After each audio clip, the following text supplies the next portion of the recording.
Mr. Silent Channel. Please don't skip the ads, at paki-like naman, share at subscribe mo na rin, salamat. Kabanata 1881. Noong 1881, nabuksan ang Sword God's body, ang itim na higanting espada ay nag-transform din sa isang malaking liwanag at anino ng parehong proporsyon. Para bang ang maalamat na Dinghai Divine Needle, na maaaring pahabain ng walang hanggan, ay hinawakan sa kamay ni Ye Fan, sabik na saksakin ang isang butas sa mundo. Oo. Ang Diyos ni Fan ay nakatayo sa katawan ng Sword God na ito, at halos hindi siya makita, ngunit ang bawat galaw niya ay makikita sa Sword God na ito ng sabay-sabay. Binalot ng Sword God si Ye Fan ng perpekto, para makaatake siya ng walang distractions at magmadali, nang hindi nababahala tungkol sa mga depekto sa depensa. Kasabay ng ang katawan ng Sword God ay pinakawalan, ang Frost Giant ay mapanghamong naging isang Ice Crystal Heavy Hammer gamit ang isang kamay, na ikinakaway ang kanyang mahabang braso pababa. Ang malaking ice hammer, na parang gumuho ang langit, ay tumama sa ulo ni Ye Fan, at nagkataong damapo ito sa baywang ng katawan ng Sword God sa kalahati. Bang! Gatlang M. Hindi mabilang na mga ice cube ang nahulog na parang meteorites. Ang Diyos ng Espada sa kabutihang palad. Si Ye Fan ay nag-ensayo ng husto, ang gayong pagkonsumo ay hindi magdudulot ng maraming problema, at mabilis niyang inayos ang Sword God. Oo. Napakunot ang noo ng Fan, nakikipaglaban sa malalakas na elemental na halimaw na ito, hindi maiiwasan ang digmaan ng Atrision, dahil masyadong malawak ang saklaw ng pag-atake ng mga taong ito. Ngunit hiniram ng Doomsday King ang mga particle ng enerhiya sa buong planeta. Kung tutusin, tao siya. Kahit na ang kapangyarihan ng langit at lupa ay walang hanggan, ang kanyang espiritu, dugo, at pisikal na lakas ay limitado. Kahit na walang problema ngayon, mahirap sabihin sa katagalan. Sa makatuwid, ang digmaan ng Atrision na ito ay hindi dapat i-drag ng masyadong mahaba, kung hindi, siya ay matupok hanggang sa kamatayan. Turn ko na. Sa mga mata ni Ye Fan, si Jin Yan ay malapit ng gamulong ng galit, hawak ang espada sa isang kamay, kinaladkad ito gamit ang isang kamay, humakbang pataas, biglang itinaas, at gumuhit ng lumalaslas na langit.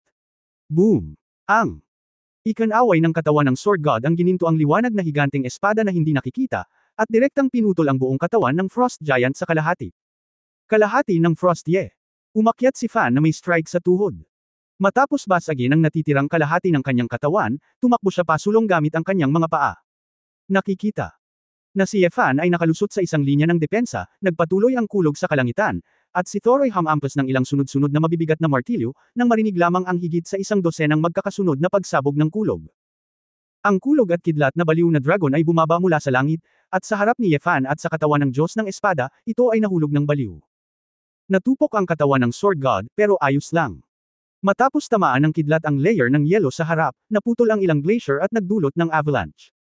Ang puti. Oo. Umungol si Fan, humarap sa malawak na puti sa kanyang harapan, at ibinaba ang kanyang espada ng diretsyo. Kahit anong avalanches, lindol. Bumagsak ang langit.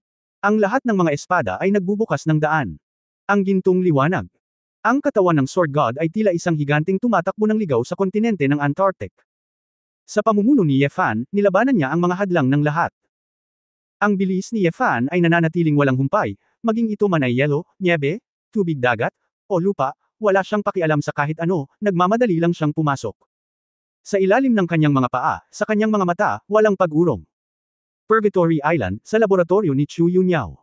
Kapag ang itinuro ng babae ang satellite na maaaring mapakilos sa kontinente ng Antarctic at pinagmasdan ito, lumitaw ang puting kontinente sa screen. Su Qingzhou, hayaan mo munang sabihin ko sa iyo, ang mga satellite na ito ay hindi ko ginawa, kaya limitado ang nakikita mo, talagang mahirap makakita ng maliit na tao.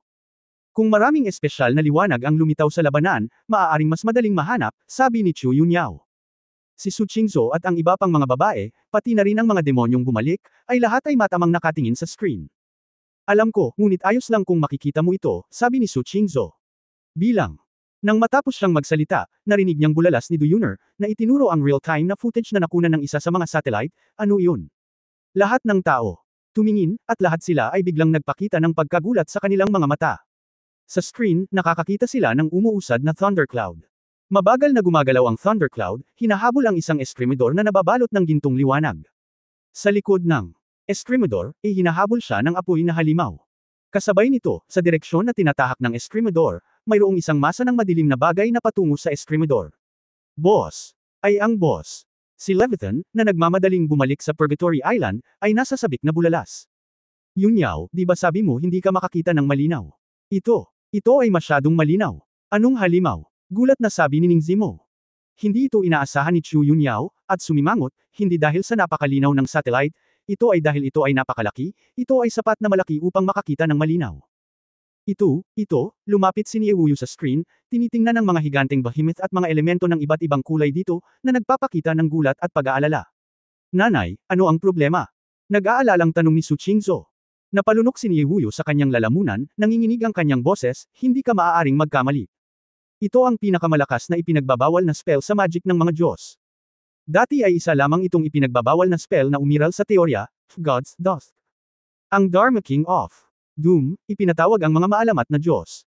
Bagamat lahat sila ay mga elemental na katawan, lahat sila ay nagtataglay ng parehong kapangyarihan tulad ng kanyang cultivation base, at ginagamit nila ang enerhiya ng lupa upang palabasin ang mga ito ng tuloy-tuloy. Ito. Ang ipinagbabawal na spell ay hindi kailanman maaaring lumitaw, dahil ang mga kinakailangang elemento ng mahika ay napakalaki, ngunit ngayon ang sitwasyon ay espesyal, at matagumpay niyang nailabas ito. Shoo! Si Yunyao ay nagwalas ng satellite lens patungo sa hinterland ng Antarctic continent, kung saan matatagpuan ang Zhengzhien Pagoda. Nakita ko na ang Zhengzhien Pagoda ay parang glazed na pagoda sa oras na ito, kumikinang na may iba't ibang kulay. Gusto niyang masira ang takip silim ng mga Diyos at sumugod sa Zhengzhien Pagoda. Sa bilis na ito, natatakot akong aabutin ng isang araw. Kalkulahin ni Chu Yunyao at sinabi. Isang araw. Well, hindi yun ang katapusan ng mundo. Ngayon ang bilang ng mga taong naapektuhan ng sakuna ay lumampas na sa 500 milyon. Isang araw mamaya, iiral pa ba ang mundo? Natatarantang tanong ni Xu Lingshan. Umiling si Chu Yunyao, hindi ko alam, depende ito sa kung kaya niyang pabilisin. Ngunit may isang kalamangan, iyon ay, ang hari ay gagamit ng maraming enerhiya sa ipinagbabawal na spell, na maaaring magbigay daan dito upang buksan ang oras para sa interstellar portal. Procrastination. Nandito kami, sa kabila ng screen, nanunood ng laban ng boss, na parang nanunood ng ilang maliliit na anino, gumagalaw doon. Ngunit sa totoong larangan ng digmaan, ang casual na aksyon na ito ay napakadelikado. Napakawalang kwenta namin. Sa oras na ito, wala pa kaming kakayahan na tulungan ang amo na harangin ito. Napakawalang kwenta. Sabi ni Asmodeus na may mga luhang mata. Sandaling natahimik ang lahat, at ang kapaligiran ay marangal. Su. Tiningnan ni Qingzhou ang sitwasyon ng labanan sa screen na may komplikadong mga mata, ang kanyang mga kamay ay mahigpit na nakayakap, ang kanyang boses ay nanginginig, at siya ay bumulong, hindi kaya. Kung magpapatuloy ito, ang aking asawa ay mamamatay. Kabanata 1882. Noong 1882, ang kontinente ng Antarctic, patuloy na bumagsak ang kulog, na parabang mayroong libu-libong kulog at mga sinag ng kidlat, at ang buong mundo ay sumangga. Oo. Lumakad si Fan sa glacier na may proteksyon sa katawan ng Diyos ng Espada. Sa mga oras na ito, wala siyang oras para alagaan si Thor sa ere, dahil sa likod niya, hinahabol na siya ng mga frost giants na muling nagtipon. Sure enough, kahit nabasagin niya ang elemental na halimaw na ito, tatayo pa rin siya muli. Ang lalong nagpasakit kay Yefan ay ang higanteng apoy ay naging isang malaking alon ng apoy, na natangay mula sa likurang bahagi sa pamamagitan ng mas mabilis na bilis ng paglalakbay. Sa desperasyon, ibinaba ni Fan ang kanyang backhand sword, tinaga ng lightsaber ang apoy na bagyo, at 2 agos ng init ang tumawid sa magkabilang panig ng Sword God. Sa isang kisap mata, ang bagyo ay nagtipon sa harap ni Yefan, at muling naging anyo ng isang higanteng apoy. Ikan-away ng higanti ang mahabang espada ng pulang apoy sa kanyang kamay at sinaksak si Yefan. Si Yefan ay umiwas at umiwas, kahit nasa anyo ng isang Diyos ng espada, ang kanyang mga galaw ng espada ay maaari pa ring ganap na maipaliwanag, kaya hindi na kailangang harapin ang higanteng apoy na ito. Umalis ka nga. Oo. Itinaas ni Fan ang kanyang espada patagilid, pinahilig ito, at pinutol muli ang higanteng apoy. Matapos dumaan sa isang ninggas ng liwanag, si Yefan ay nagpatuloy sa pagtakbo, kahit natamaan siya ng kulog, mas gugustuhin niyang ubusin ang kanyang layunin sa espada at bumilis. Ngunit sa sandaling ito, ang isang madilim na elementong puwersa sa kanyang harapan, tulad ng isang bulok na demonyong impyerno, ay umakyat mula sa kailaliman, na may matinding pakiramdam ng kamatayan, ay nagbagong anyo sa daan-daang mga hellhounds at sumugod kay Yefan. Dito, Gray-black hellhound na kasing laki ng isang maliit na burol, nagsusunog ng makamulto na apoy, sumuntok sa katawan ng Sword God, at kinagat ang sword intent ni Yefan nang nakabuka ang bibig nito. Kahit na ang sword intent ay nabasag, at tumalbog sa mga hellhounds na ito, sa kalaunan ay magdudulot ito ng maraming konsumo kay Yefan. Ang lalong nagpang-inig sa puso ni Yefan ay nasa dilim, lumabas ang isang babae na nakasakay sa isang higanteng lobo. Ang babae ay may galit na lumilipad na buhok, kalahati ng kanyang mukha ay malamig at maganda, at kalahati ng kanyang mukha ay parang nabubulok na latian. Siya ay nakasuot ng itim na baluti, may hawak na isang matulis na sibat, at ang kanyang katawan ay naglabas ng hininga ng kamatayan. At, nang siya ay umupo, ang demonyong lobo, na maihahambing sa higanteng angkan, ay tila pinuno ng mga impyernong asong ito, na naglalabas ng bulok at mabahong ambon. Diyosa ng kamatayan Hila. Giant Wolf Fenrir. Nakatingin sa ang maalamat na mga Diyos at halimaw, ngumiti si Yefan, at talagang makakatagpo siya ng anumang uri ng kaaway. Ngunit kahit na ito ay isang tunay na Diyos, sa sandali ng buhay at kamatayan, wala siyang dapat ikatakot, hindi pa banggitin ang elemental energy body na ipinatawag ng ipinagbabawal na spell. Breaking Dawn. Ang higanteng espada sa kamay ni Yefan ay naglabas ng nakakasilaw na kinang, at naglunsad ng direktang paghaharap sa Diyosa ng kamatayan at sa higanteng lobo. Hila, na buo ng dilim. Boom! Ang katawan ng Sword God ay dumaan sa higanteng lobo at sa Death God sa bilis ng isang kidlat. Isang Diyos at isang lobo ang lahat ay nabasag ng madaling araw na layunin ng espada ni Yefan. Kung tutuusin, ito ay magic, hindi totoong buhay. Kahit na ito ay may lakas ng langit, ang mga kasanayan sa pakikipaglaban ay ganap na hindi maihahambing kay Yefan. Hindi man lang nag-abalang lumingon si Yefan, kaya nagpatuloy lang siya sa pag-sprint pasulong. Sa likod, siya, mabilis na naayos ang dark magic, at sumakay si Hila kay Fenrir at mabilis na hinabol si Yefan. Fenrir. Tumakbo tulad ng isang itim na ipoypo, ang kanyang bilis ay mas mabilis o mas mabagal lamang kaysa kay Yefan, at ang Diyos ng kulog sa kalangitan ay patuloy na nagdudulot ng gulo para kay Yefan, at hindi nagtagal bago siya makahabol. Dang! Hindi nagwawala ang multo, nagngagat ang mga ngipin ni Yefan. Sa oras na ito, sa ibabaw ng mainland, ang tinig ni Dharma King Doom ay lumutang. Mga hanggal na tao, nahaharap kayo sa patuloy na daloy ng elemental na kapangyarihan sa buong planeta. Kahit ikaw, magkaroon ng isang malakas na layunin ng espada, hanggang kailan magtatagal ang iyong laman at dugo. Hinihintay mo na lang mamatay, Tumawa si Fan, sa tingin mo hindi ko alam. Kahit na ang Ragnarok of the Gods ay makapangyarihan, uubusin ito ang malaking halaga ng magic power na naipon mo. Maaaring pinapatay mo ako, ngunit ang iyong oras upang buksan ang interstellar portal ay patuloy na maaantala. Kung maaari mo talagang iyon ito ng mabilis, hindi mo kailangang gastusin ang enerhiyang ito sa pagpapaliban, at hindi mo kailangang iset up ang North Pole. Saglit na natahimik si Dharma King, pagkatapos ay ngumisi, dahil ikaw ay nakatungo sa paghingi ng kamatayan, kung gayon dapat mong matikman ang patuloy na kawalan ng pag-asa sa mundo ng yelo at nyebe. Ipapaalam ko sa iyo, kung ano ang katapusan ng mundo. Isang magandang palabas, kasi simula pa lang, Masyadong tamad si Fan na makipag-usap ng walang kaparirikon sa kanyang kabanal-banalan, binyantaan siya ng kabilang partido ng ganito, ngunit mas nagbigay ito ng kumpiyansa kay Yefan. Kung nadama ni Holiness na ang plano ay walang kaparirikon, hindi na kailangang sabihin ang mga salitang ito. Siya ay medyo hindi mapalagay, kaya gusto kong gumamit ng ilang mga salita upang makagambala sa aking sarili. Malawak ang daan-daan sa kanila. Ang dambuhalang gintong mandirigma ay bumaba mula sa langit at tumakbo patungo kay Yefan. Ito ba ay isang Diyos na mandirigma mula sa maalamat na Odin Valhalla? Bulong ni Fan sa kanyang puso at naramdaman ng apoy, mga higanteng nagyelo, at ang Diyos ng kamatayan sa kanyang likuran. Kasama ang higanteng lobo at ang hukbunang. Ang mga mandirigma ay nagpatuloy sa paglalakad, at si Yefan ay tumawag ng 10,000 lumilipad na espada, na nakabitin sa hangin. Sa sandaling ito, 10,000 lumilipad na espada ang lumabas, dahil sa relasyon sa pagitan ng katawan ng Diyos ng espada, lumitaw din ang malalaking ilaw at anino sa kanilang lahat, tulad ng libu-libong gintong sinag ng liwanag, na natatakpan ng husto sa kalangitan. Break ang Heaven Sword Rain. Dahon. Sa paggalaw ng Fan Sword Intent, ang libu-libong sinag ng liwanag ay tila sinisira ang langit at lupa, patungo sa mga elemental na halimaw sa lahat ng direksyon, nang walang anumang dead end. Boom boom boom. Ang sinaunang glacier ay nabasag ng malaking ulan na ito. Ang hindi mabilang na malalaking kuweba ng yelo ay tila pinarurusahan ng mga Diyos, at sila ay parang mga pag-ulan ng meteor. Hindi sila mukhang sulat kamay ng tao. Ang malawak na puting yelo at nyebe ay hinalo hanggang daan-daang metro ang taas na parang tsunami. Isang higanteng anino ng ang kulog at kidlat sa kalangitan. Sa likod niya, mayroong iba't ibang elemento ng kadiliman, apoy, hamog na nagyelo, at sagradong nawala, na bumubuo ng isang napakagandang liwanag. Purgatory Island, sa laboratorio. Nakatingin sa ang screen, sa gulo, ang Diyos ng espada na kumawala sa pagkubkob, naramdaman ng lahat na uminit ang kanilang mga mata at nanginginig ang kanilang mga puso. Boss, si Azazel at ang iba ay puno ng paggalang at damdamin. Gamit ang sariling.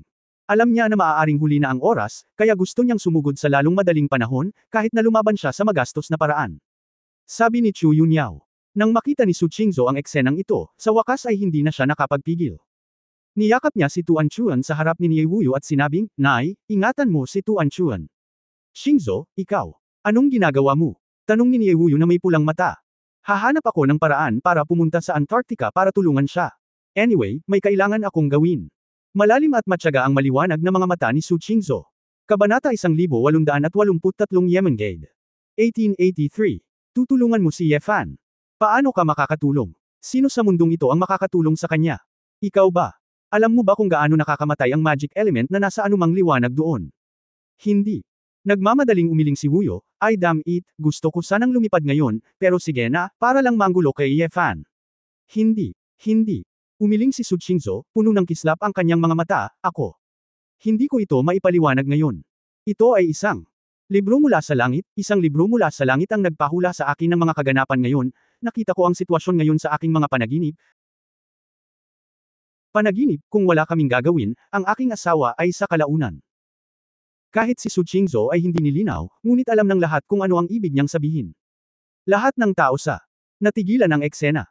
Wala silang masyadong alam tungkol sa Celestial Book ng Xuanming Clan, ngunit malinaw na hindi ito sasabihin ni Su Qingzhou sa wala. In short, I will try my best to do everything. Kahit magbago man ako ng kaunti, pumunta sa Antarctica para tulungan siya, baka mabuhay pa ang asawa ko. Matigas na sabi ni Su Qingzhou. Pupunta rin ako. Isang boses ang nagmula sa labas, at nagmamadaling pumasok si Nayen Rujiao. Tiningnan ni Nayen Rujiao ang larawan sa screen, ang kanyang magandang mukha ay namutla, at siya ay nataranta, pasensya na, ako. Hindi ko alam na napakaraming nangyari bigla sa sinaunang mundo ng mga engkanto, at gusto ko ring tulungan ang aking asawa. Jiao, bakit ka, nataranta rin si Niewuyo. Pinigilan ni Nayen Rujiao ang kanyang mga luha at sinabing, isang Jiao ay namatay ng isang beses, at ang buhay na ito ay iniligtas ng kanyang asawa. Kung ang kanyang asawa ay wala na, si A Jiao ay ayaw ng mabuhay. Kung gayon, pupunta rin ako, kung hindi dahil kay Wang kung nandito ako, gusto ko lang pumunta sa larangan ng digmaan kasama siya, kasama ko siya mula noong bata ako, nagbabahagi ng buhay at kamatayan, at sa pagkakataong ito ay walang pagbubukod, sabi ni Sally na may maliwanag na mga mata. Sister Jillian, Sally huwag maging ganito, hindi natin ibinubuka ang ating mga bibig at itinikom ang ating mga bibig. Hindi ka ba makapag-isip sa magandang direksyon? Sabay-sabay tayong gumawa ng solusyon. Sabi ni Shilanyu na may luha sa kanyang mga mata. Bumantong hininga si Lin Yuan at sinabing, tumahimik ang lahat ng tao dito ay may lakas ng loob na mabuhay at mamatay kasama ng amo, walang gaamon sa buhay at takot. Mamatay, ngunit gusto man nating tumulong sa amo, hindi tayo maaaring maging bulag. Tumanggaw si Asmodeus, lumingon kay Su Qingzhou at sinabing, as-in-law, naniniwala kami sa iyo, ikaw ang pinaka-nakakaalam ng direksyon ng digmaang ito, sabihin mo sa akin, ano ang dapat kong gawin. Isang dagat ng kutsilyo at apoy, basta magsalita ka. Huminga ng malalim si Su Qingzhou, sinulyapan ang lahat ng naroroon na may pulang mata, at tumango.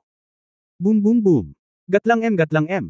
Sa ilalim ng glacier ilang daang metro, ang lupa ay tila nanginginig, at nagkaroon ng marahas na dagandong. Sa patuloy na pagsabog, ang Sword God body ni Ye Fan ay nagdrag ng mahabang gininto ang afterimage mula sa glacier. Go! Pumunta sa impyerno. Dinurog ni Ye Fan ang ulo ng napakalaking flame giant gamit ang isang kamay. Sa isang iglap, tumalon siya at binasag ang dalawang frost giant na hamarang. Sa totoo lang ay hindi niya alam kung gaano na siya naglakbay, ngunit sa daan, tama ang elemental na higanteng patuloy niyang kinukubkob at sinusupil, ang Thor na patuloy na bumabagsak ng kulog at kidlat, at si Hila at ang higanteng lobo na humahabol sa mga impyernong aso, ay halos hindi tumigil. Ngunit hindi bumagal si Ye Fan, ngunit dahil lalo siyang naging bihasa sa pagkilala sa mga elemental na halimaw na ito ang mahinang punto, ang bilis ng pagpatay ay mas mabilis. Hu Chi! Pakiramdam ni Fan ay humihingal na siya. Sa kasalukuyang pangangatawan niya, sa state of double disintegration, nataman niya ang hingal, ibig sabihin ay sobrang nakakakilabot ang konsumo. Siya aaminin kung tama ang diskarte sa pakikipaglaban sa kanya ng Doomsday King. Sa unang tingin, hindi siya kayang saktan ng mga elemental na halimaw na ito, ngunit sa katunayan ay pinilit nila siyang panatilihin ang anyo ng Diyos ng espada upang maiwasan siyang masugatan ng husto sa kalagitnaan. Matigas na kapangyarihan, ang kanyang layunin sa espada ay hindi natatakot sa mahika ng hari. Bagaman ang espiritual na kapangyarihan ay ang kanyang kahinaan, ang hari ay walang mga kahinaan. Ang buhay at kamatayan ay isang bagay ng isang kisap mata para sa kanilang dalawa. Ang bagay na higit na makakaapekto sa mapagpasyang tagumpay, tila ngayon, ay ang kakayahang magpatuloy sa pakikipaglaban.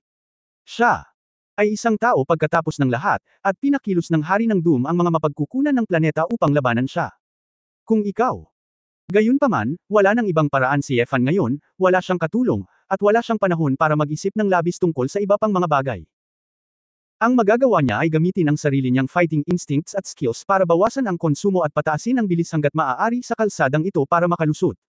Basta, maaari mong panatilihin ang isang bahagi ng iyong lakas, magkakaroon ka pa rin ng pagkakataon na magpasya sa tagumpay o pagkatalo kapag nakarating ka sa bayan malapit sa Immortal Pagoda. Kinagat ni Yefan ang kanyang mga ngipin, tumalon palabas ng glacier, at nagpatuloy sa pagmamaneho pasulong. May mga pagsabog ng marahas na paggalaw sa ilalim ng mga paa, na para bang may ilang bulkan sa ilalim ng lupa na sumabog, at ito ay parang isang malakas na lindol. Sinamahan ng pagbagsak ng isang glacier, isang mabangis na higanteng ahas na may mga itim na guhit na nagninangas na may makamulto na apoy ang sumabog mula sa ibaba. Ahas sa dagat Yemengade. Sa alamat na ito, ang lubhang mapanganib na higanteng makamandag na ahas na pumatay kay Thor, ay nagbukas ng dagwang bibig at nagspray ng mga makamandag na elemento mula sa mga pangil nito, na umaatake kay Yefan na parang kidlat. Kasi, sa pagkakataong ito ay masyadong biglaan, si Yefan ay walang oras upang iwagayway ang kanyang espada. Gamit ang isang kamay na kutsilyo, ang pulso ng sword intent ng katawan ng sword god ay direktang pinutol ang ulo ng ahas ni Yemangard. Pero, ang katawan ng ahas ay hindi tumigil sa paggalaw, ang higanteng ahas ay direktang pumulupot sa isang binti ng katawan ng Diyos ng espada, at patuloy na umikot paitaas. Ang nahulog na ulo ng ahas ay muling namuo, at ang katawan ng ahas, na napakahaba na ang ulo nito ay hindi makita, ay parang puno ng ubas, at ito ay patuloy na nakatali sa katawan ng espada ng Diyos. Oo. Nakaramdam ng matinding pressure si Fan, at gusto niyang durugan ang katawan ng kanyang sword god. Siya. Ang kanyang bilis ay bumagal, at dahil sa desperasyon, si Fan ay walang pagpipilian kundi ang tumayo sa pwesto. Parang isang higanti, sinunog niya ang isang higanteng sawa na nakapulupot sa katawan niya ng diretsyo. Oo. Biglang kumaibot ang mga braso ni Fan, namilipit at nagpumigla si Yemenga, hinayla sa ilang bahagi, at nawala sa yelo at nyebe. Ho! Ho! Napalunok si Yefan at nagpatuloy sa pagtakbo. Nakaramdam siya ng kagilahil-alas, iniisip kung ilang beses na muling mauulit ang pag-ataking ito, kung talagang matagumpay ba niyang maabot ang Zhengzhien Pagoda.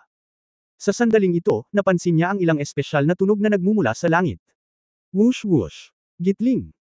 Sa tunog ng pagkabasag ng langit, tumangala si Yefan at nakita ang isang malaking bilang ng mga cruise missiles na lumilipad patungo sa South Pole mula sa malayo. Nang dumaan ang ilang missile sa thundercloud, direktang pinasabog ang mga ito, ngunit ang karamihan sa mga missiles ay lumipad ng maayos. Nakatayo ito. Ngunit gayunpaman, ito ay hindi inutil, hanggat ang isang bahagi nito ay maaaring makapasok sa lugar ng Zhengzhien Pagoda, ito ay magdudulot ng pagbabago-bago ng enerhiya. Isang round. Ang pinaka-inaalala ngayon ng Doomsday King ay ang energy stability malapit sa Zhengzhien Tower, na direktang nauugnay sa kung mabubuksan ang portal. Nabuhayan ang espiritu ni Yefan. Bagamat isa lamang itong nakasanayang sandata at hindi talaga kayang saktan ang hari, walang duda na may umalili sa kanya mula sa malayo. Kabanata 1884 na magagawa ko ba ito? Ang pinakamalaking paggamit ng mga missile na ito ay hindi para tulungan si Yefan na talunin ang hari, ngunit para panghimasukan ng hari, upang ang mga elemental na halimaw na ito ay hindi masyadong madalas na lumitaw. Bagamat hindi alam ni Yefan kung sino ang nag-oopera nito, ang pakiramdam na hindi na siya lumalaban mag-isa ay nakakakita sa kanya ng higit na pag-asa. Sa pagtingin sa mga elemental na halimaw na unti-unting namumuo sa kanyang harapan, si Yefan ay gumawa ng bug zone ng hangin sa ilalim ng kanyang mga paa at tumakbong muli. Sa sipol ng hanging yelo, ang katawan ng higanteng sword god, tulad ng mythical na Quafu, ay walang pagod na tumatakbo araw-araw, na binabasag ang patuloy na umuusbong na mga elemental na katawan sa daan. Parami ng parami ang mga missile na lumilipad sa kalangitan. Itong mga cloud-piercing arrow na lumilipad mula sa lahat ng direksyon ay may iba't ibang uri. Malinaw, ang mga pangunahing kapangyarihan sa mundo ay nakibahagi dito. Habang ang mga missile ay lumilipad papasok sa Zhengzhien Tower, malinaw na naramdaman ni Yefan na ang pagitan ng pag-remodel ng mga elemental na halimaw ay pinahaba. Obvious naman. Ang Doomsday King ay hinuras din, at pagkatapos na magambala, ang kontrol sa ipinagbabawal na spell ay hindi na mahigpit. Ang elemental na katawan na magiging muling ipanganak. Ito ay tila higit sa 10 minutong paghinga, ngunit para kay Yefan, ito ay isang malaking tulong. Minsan siya. Nalaman na walang elemental na halimaw sa paligid, agad na inalis ni Yefan ang katawan ng sword god at lumipad ng mabilis gamit ang mga pakpak ng dragon scale sword. Ito ay hindi hanggang sa siya. Sa ganitong paraan, nakatipid si Yefan ng maraming pisikal na lakas, at sa parehong oras, ang 10 minutong maaari niyang paglalakbay sa kalsada ay lubos na nagpabuti sa kanyang kahusayan sa pasulong. Sa wakas, pagkaraan ng ilang oras, ngunit ito ay tulad ng isang mahabang paglalakbay tulad ng mga siglo, pagkatapos ng mapanganib na labanan, isang napakagandang sinag ng liwanag na pumailanglang sa kalangitan ang lumitaw sa larangan ng pangitain sa harap ni Yefan. Ang makulay. Ang orihinal na madilim na Zhengzhien Pagoda ay nababalot na ngayon sa isang layer ng napakarilag na bagong damit na nagliliwanag. Bagamat nagtiis ito ng hindi mabilang na dami ng enerhiya, kasintatag pa rin ito ng Mount Tai dahil sa espesyal na material nito. Natapakan ni Ye Fan ang makapal na nyebe at yelo, at nalaman na may hindi mabilang na mga lubak sa nakapalibot na nyebe. Pagtingin ng malapitan, lahat sila ay nabasag ng mga sirang shrapnel. Ang malawak na bilang ng mga fragment ng missile ay nagpakita na sa proseso ng kanyang pagdating, hindi niya alam kung gaano karaming mga missile, na antala at tinatakpan siya. Bagamat karamihan sa mga missile ay naharang at nawasak bago sila lumapit sa Zhengzhien Pagoda, napigilan din ito ang Dharma King na tumuon sa pakikitungo kay Ye Fan. Oo. Huminga ng malalim si Fan, bagamat pagod na siya, ngunit umaasa sa takip ng mga missile na ito, mayroon pa rin siyang sapat na lakas upang lumaban ng buong lakas. Ang Ragnarok. Walang elemental na katawan sa harapan obviously. Alam din ng Doomsday King na ang anumang karagdagang pagkaantala ay isang pag-aaksaya lamang ng enerhiya. Oo. Pina-vibrate ng Fan ang mga pakpak ng Dragon Scale Sword, naging rainbow light, at lumipad patungo sa Zhengzhien Pagoda. Nakikita. Na wala pang 1 kilometro ang natitira mula sa Zhengzhien Pagoda, isang alon ng espiritual na kapangyarihan, tulad ng isang baliw na baha na lumalabag sa mga tarangkahan, Tangein. Oo. Natigilan si Fan, at nakaramdam ng paninikip ng ulo. Pagkaantala, nahulog siya. Sa sandaling ito, ang itim na kristal na pendant ng Hell Swordsman sa kanyang dibdib ay nagbukas ng puting gintong light shield. Pagkatapos ng liwanag, binalot ng kalasag si Ye Fan, biglang naging malinaw ang isip ni Ye Fan, at pinatatag niya ang kanyang anyo. Kasabay nito, ang puting gintong enerhiya na nagmula rito ay bumagsak sa isang liwanag na grupo at lumubog sa ulo ni Ye Fan. Bagamat hindi alam ni Ye Fan kung anong spell ito, malinaw niyang naramdaman na may banayad na enerhiya na nagpoprotekta sa kanyang primordial spirit. Bagamat marahas pa rin ang torrent ng mental power, nagawa ni Ye Fan na harapin ito ng mahinahon sa sandaling ito. Ha! Nakahinga ng maluwag si Ye Fan, inabot at hinaplos ang pendant, tahimik na nagpasalamat kay Angel. Hindi ko alam kung gaano katagal ito, ngunit sa wakas ay nalampasan ko ang unang antas. Ang figure ng A. Dharma King Doom Standing. Matangkad sa langit, ang figure ng Dharma King Doomsday ay parang isang nakamamanghang diyosa na hindi dapat umiral sa mundo. Oo. Bahagyang napakunot ang noo ni Fan nang makita ang walang kapintasang mukha na ito. Bagamat ang kanyang kabanalan at si Ji Wanqing ay may parehong katawan, sila ay eksaktong pareho, ngunit ang pakiramdam sa kanya ay na silang dalawa ay ganap na magkaibang tao. Nakikita mo na ang totoong mukha ko, kaya mo pa ba? Tanong ng kanyang Holiness the Doomsday na may panunuya, maging ang kanyang boses ay eksaktong kapareho ng kay Ji Wanqing. Hindi umimik si Ye Fan, ang kanyang kanang kamay ay direktang naglaslas, at ang malaking liwanag ng espada ay tumawid sa layo na higit sa 100 metro, na tumama sa figure ng Doomsday King. Agad na na-activate ni Dharma King Doom ang space teleportation, umiwas sa mas malayong posisyon sa likod, at ang kanyang mga mata ay naging mas malungkot. Medyo bastos na trituhin ang kapatid mong si Wanqing. Oo. Ngumisi ang Fan, isave mo, kahit na ang bawat buhok mo ay eksaktong kapareho ng Wanqing, ngunit sa aking paningin, iba ka sa kanya. Ang mga mata ni Qing, ang temperatura sa kanyang puso, ay maaaring matuno ang mga tao sa kanyang paligid. At ikaw, nakabalot lang sa isang magandang shell. Isang malamig, walang awa, baliw na babae na ayaw tumanggap ng realidad. Ako si Ether, hindi babae, huwag mo akong ikumpara sa isang hamak na lahi, malamig na sabi ng Dharma King of Doom.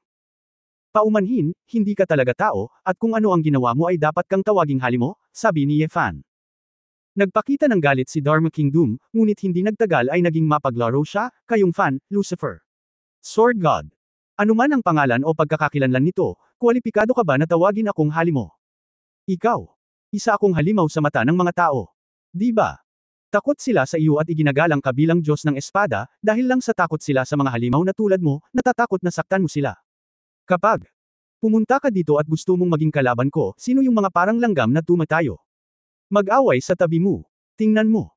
Isipin mo ng mabuti, para sa isang grupo ng mga tao na walang kinalaman sa iyo, pumunta ka dito para mamatay, sulit ba? Ako. Pahalagahan ang malakas. Maaari kang mabuhay mula sa Ragnarok ng mga Diyos, na malinaw na naiiba sa ibang mga tao. Ngayon kung pagsisihan mo ito, masisiguro kung hindi masasaktan ang iyong pamilya, paano? Natawa si Ye Fan at sinabing, talagang binaygo mo ako. Naisip ko na dapat kang magkaroon ng kayabangan ng isang malakas na tao at makipag-away sa akin ng direkta. Bakit sinusubukan mo pa ring maghanap ng paraan para maantala ang oras? Sa tingin mo ba, na kinakaladkad ko ang oras ko? Kinaikit ng Hari ng Doom ang kanyang mga mata. Tinatimad si Fan na makipag-usap sa kanya ng walang kaparirikan. Ang kanyang layunin ay upang pigilan ang pagbubukas ng interstellar portal. Sa halip na patayin ang hari na maaaring mag-teleport, ang isang mas direkta at epektibong paraan ay ang pag-atake sa Zhengzhyan Tower. Kung ang Zhengzhyan Tower kapag pinagbantaan, dapat siyang protektahan ng Dharma King, kaya hindi siya madaling makaiwas. Mabilis na lumipad ang figure ni Ye Fan, tumawid sa isang arko, nilampasan ang Dharma Queen, at mabilis na lumapit sa Zhengzhyan Pagoda. Liwayway Chenxing. Umikot si Ye Fan sa isang volley, ang higanteng espada sa kanyang kamay ay nagpalapat ng nakasisilaw na layunin ng espada, naging meteor na may rainbow ng momentum, at sumabog sa tuktok ng Zhengzhyan Tower. Kabanata 1885 Galaxy. Noong 1885.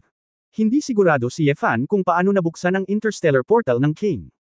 Pero, naramdaman niya na ang enerhiya sa karamihan ng mga lugar ng Zhengzhyan Pagoda ay medyo pare-pareho. Ang enerhiya ay natipon sa lahat ng direksyon.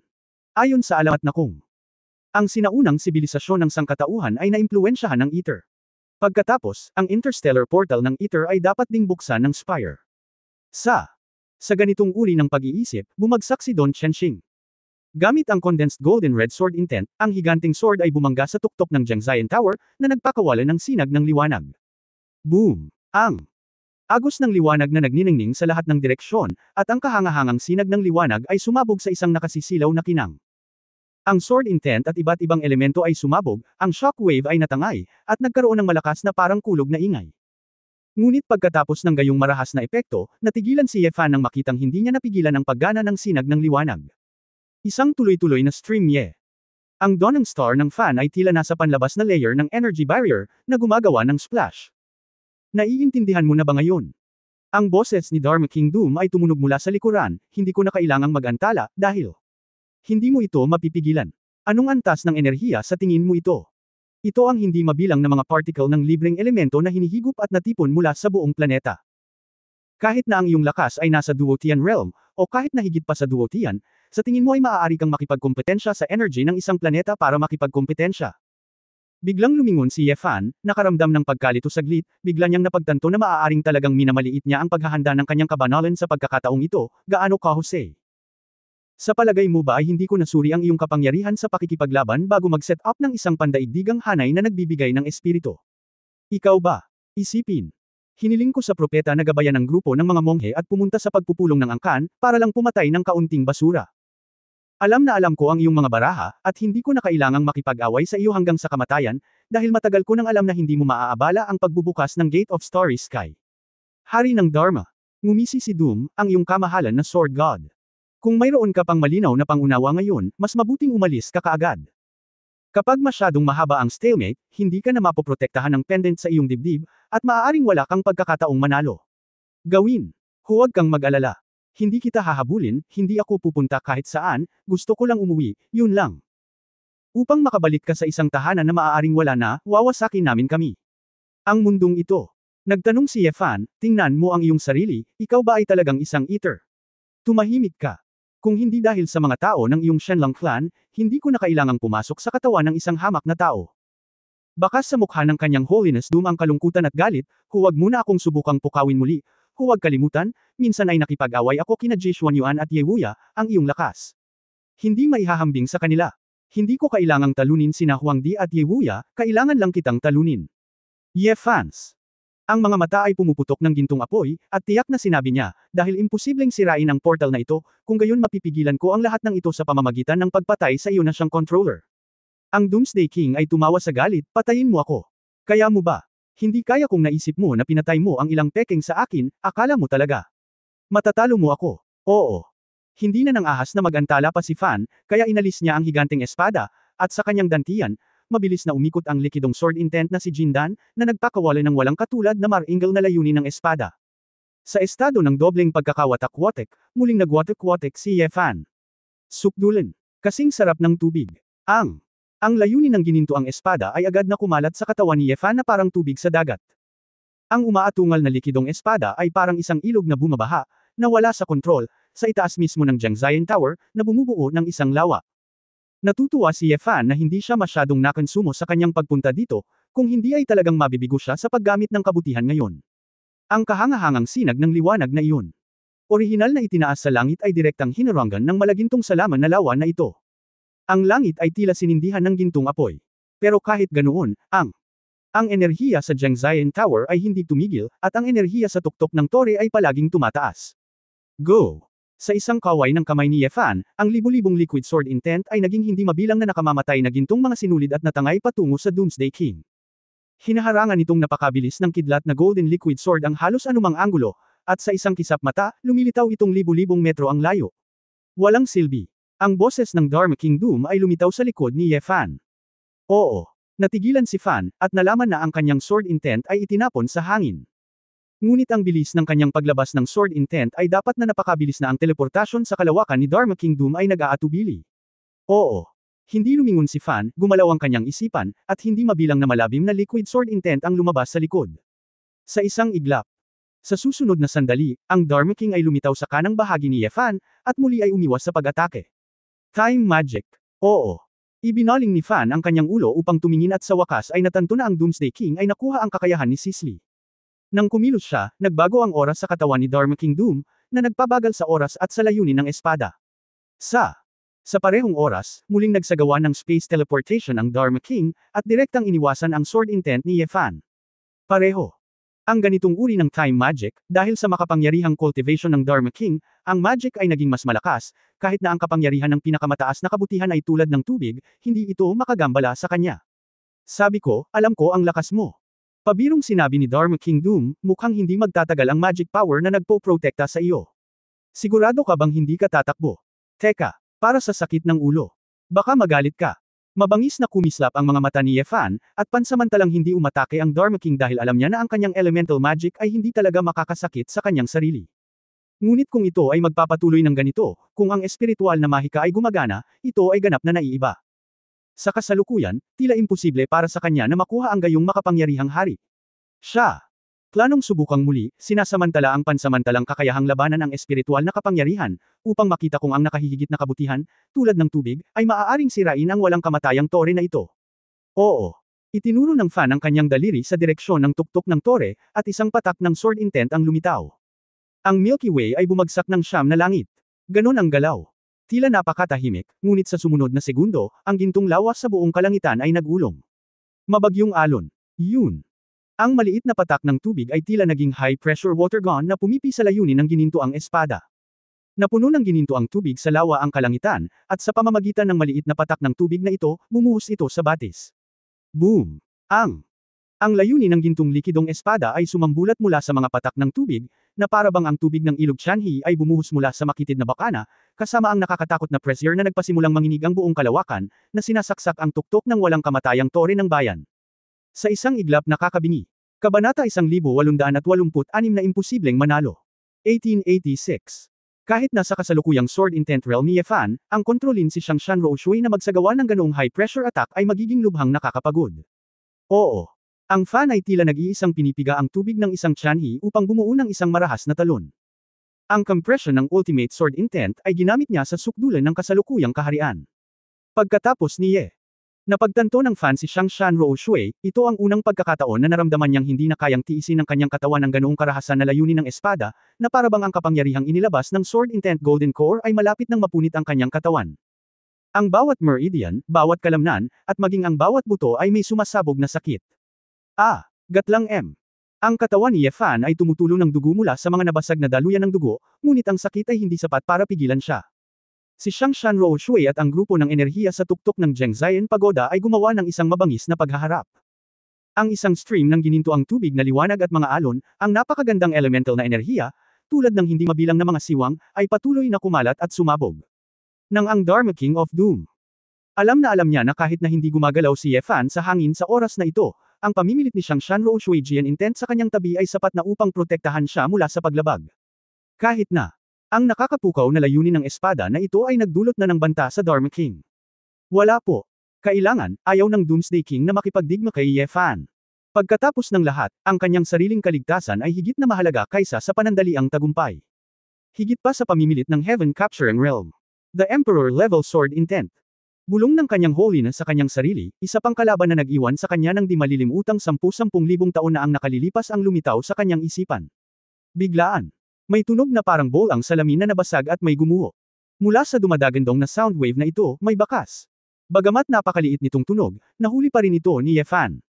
Pagkatapos, nakita ko ang isang shroud ng liwanag na nagmula sa tuktok ng Jiangxian Pagoda, na parang may sumangga. Ito. Gumagana. Tuwang-tuwa si Ye Fan sa kanyang puso, ang kanyang superior na kabutihan ay parang tubig, at ang epekto ng mga desperadong pagtatangka sa wakas ay nagbunga. Dharma King Doom.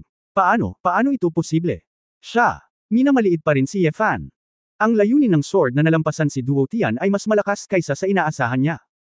Nang makita na ang Shangshan Rou Shui ni Ye Fan ay malapit nang masira ang panlabas na layer ng enerhiya, kung magpapatuloy ito ng ganito, maaaring maging sanhi talaga ito ng kawalang tatag ng core energy, at sa gayon ay masisira ang pagbubukas ng Starry Sky Gate.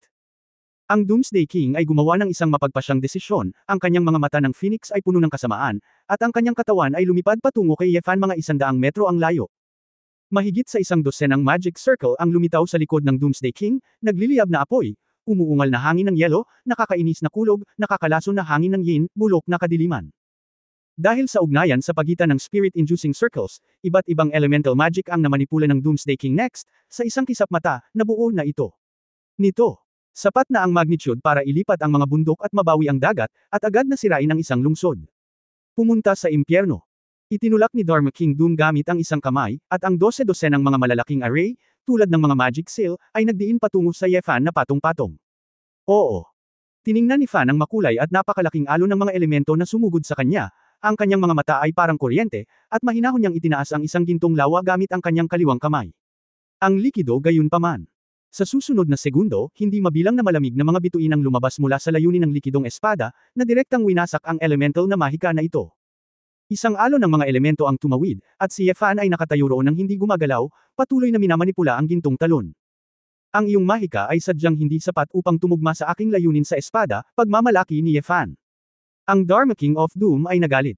Nang makitang masisira ang bola ng enerhiya sa tuktok ng tore, nang agad ang kanyang mga ngipin at sinabing, kung ganito. Tingnan natin kung sino ang makakatagal hanggang sa wakas. Bago siya matapos magsalita, ang figure ng direktang lumipad si Dharma King Doom sa nakasisilaw na kinang sa tuktok ng tore. Ang marahas na pagbabago-bago ng enerhiya ay ginawa itong tila isang purgatoryong hurno, ang enerhiya ng lupa, at ang nakahihigit na kabutihan ni Ye Fan ay parang tubig. Sa isang mabangis na paghaharap, anumang isang sinag ng enerhiya na nagmumula sa hangin at mga alon ay isang nakakatakot na kakilakilabot na kapangyarihan. Kahit na ang lakas ng Doomsday King ay hindi maaaring manatili ng mahabang panahon sa marahas na pamimilit na higit sa kaharian ng langit. Oo. Kumunot ang noo ni Fan, hindi niya maintindihan, ano ang ginagawa ng Doomsday King. Pagpasok pa lang ng katawan niya, parang isda sa chopping block. Ngunit wala pang isang segundo, biglang nagising si Ye Fan. Ang Doomsday King ay parang gamo-gamo sa apoy na hulog siya sa tuktok ng tore, ngunit isang energy black hole ang lumitaw sa paligid ng kanyang katawan sa isang iglap. Hindi mabilang na mga particle ng enerhiya, na parang natagpuan na nila ang kanilang huling hantungan, na bumuhos sa Dharma King Doomsday na parang baliw. Kaya't ang katawan ni Dharma King Doomsday sa paligid, ang liwanag ay lumabo. Oo. Muntik nang makalimutan ng Fan, ang lalaking ito ay nabisado na rin ang magic na sumisipsip ng enerhiya dahil sa spirit formation. Siya ay hindi lalaban ng husto, sasagutin niya ang sword intent ni Ye Fan. Hanggat ang kataasan ni Ye Fan ay kasing ganda ng tubig, at hindi niya makonsentrate ang kanyang mga pag-atake sa maikling panahon, hindi sapat ang kapangyarihan upang sirain ang tarangkahan ng mabituing kalangitan. Ngunit, si Ye Fan ay hindi masyadong nag-aalala. Paft. Si Dharma King Doom, na nablock mula sa energy body, ay dumura ng isang subo ng dugo. Siya ay natakot na malaman na kahit na kaya niyang sumipsip ng napakaraming elemento, ang superioridad ni Ye Fan ay parang tubig. Ito ay masyadong solid, at ang mga particle ay hindi madaling mabulok kapag nalanghap niya ito. Ito ay tulad ng paglanghap ng maliliit na bato at mga piraso ng metal, na ginagawa siyang miserable. Sa palagay mo ba ay madali mong matutunaw ang aking liquefied sword intent tulad ng mga ordinaryong particle? Ngumisi si Ye Fan na may dugo sa gilid ng kanyang bibig.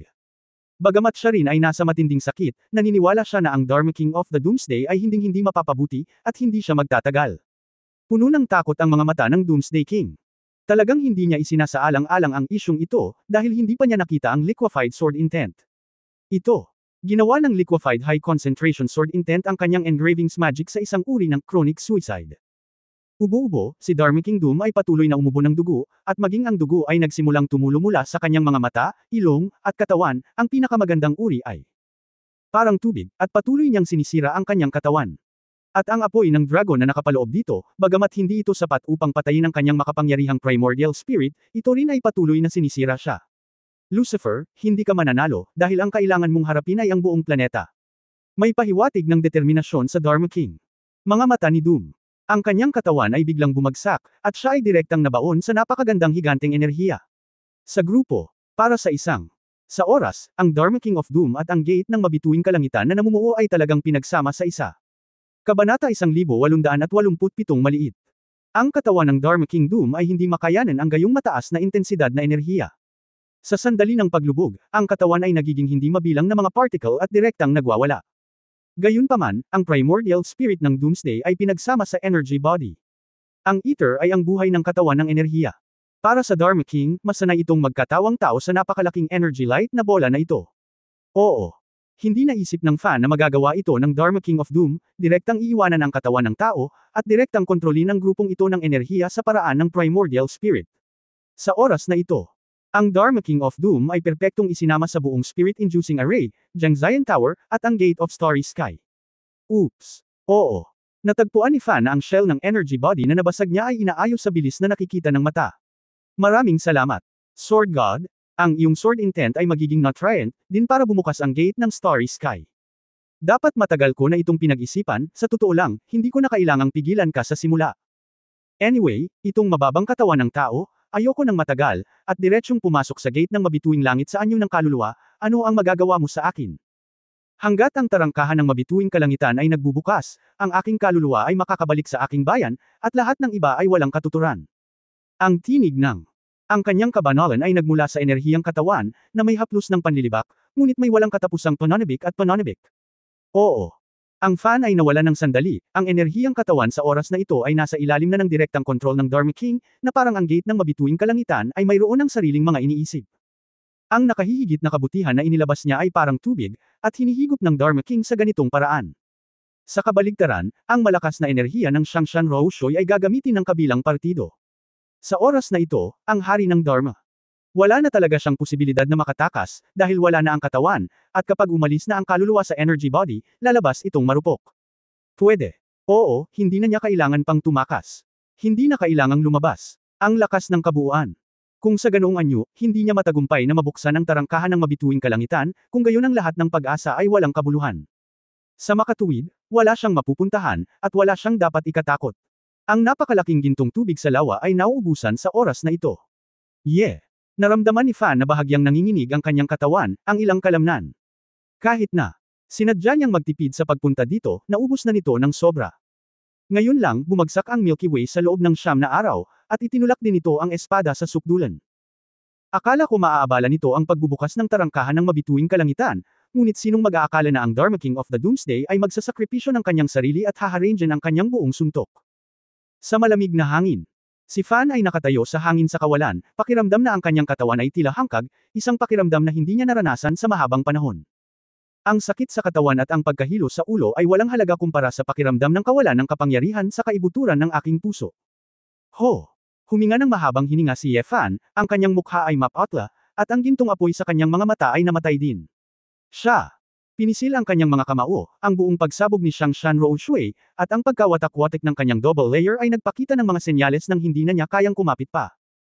Gayunpaman, hindi ngayon ang oras para sa kanya upang magpahinga, hayaan ang Dharma King na buksan ang tarangkahan ng mabituing kalangitan, kung gayon ang lahat ay maaaring matapos. Sumuko ka, kahit na nasa pinakamabuting kalagayan ka ngayon, hindi mo ako matatalo ngayon. Ang nanunuya na boses ni Dharma King Doom ay nagmula sa energy body. Tumaas ang sulok ng bibig ni Ye Fan, sumuko ka. Ang dalawang salitang ito ay walang kinalaman sa akin. Sa sandaling bumagsak ang tunog, direktang kumuha si Ye Fan ng isang panggamot na tableta para sa pampalusog ng kaluluwa at itinapat ito sa kanyang bibig. Kahit gaano kahusay ang elixir. Gayunpaman, si Ye Fan ay walang oras para asikasuhin ito sa sandaling ito, kaya maaari lamang niyang subukang ibalik ang kanyang sarili hanggat maaari. Sword God. Ang iyong pinakamalakas na sword intent ay hindi maaaring magdulot ng banta sa akin, kaya bakit mo ito ginagawa? Hindi sumang-ayon ang kanyang kabanalan. Hindi pinansin ni Ye Fan ang pangungutya, kinuha niya ang itim na higanteng espada at kinuyam ng mahigpit ang kanyang mga kamay. Since kahit na ang pinakamataas na antas ng kabutihan ay hindi kayang talunin ang enerhiyang katawan na ito, pagkatapos ay ginagamit lang natin ang pinaka-primitive at tanga na pamamaraan, gamit ang itim na higanteng espada na ito, na hindi ko alam kung anong material ito, ngunit hindi kailanman nabigo sa kanya, upang makita kung ito ay direktang masira ang depensa. Binuksan ni Yefan ang mga pakpak ng espadang kaliskis ng dragon sa likod ng kanyang likuran, at sa buong lakas niya, marahas siyang sumulpot. Sa pagsulong ng mga pakpak ng espada, ang kanyang figure ay gumuhit ng isang matulin at marahas na after-image tulad ng isang gumagala-gala na dragon.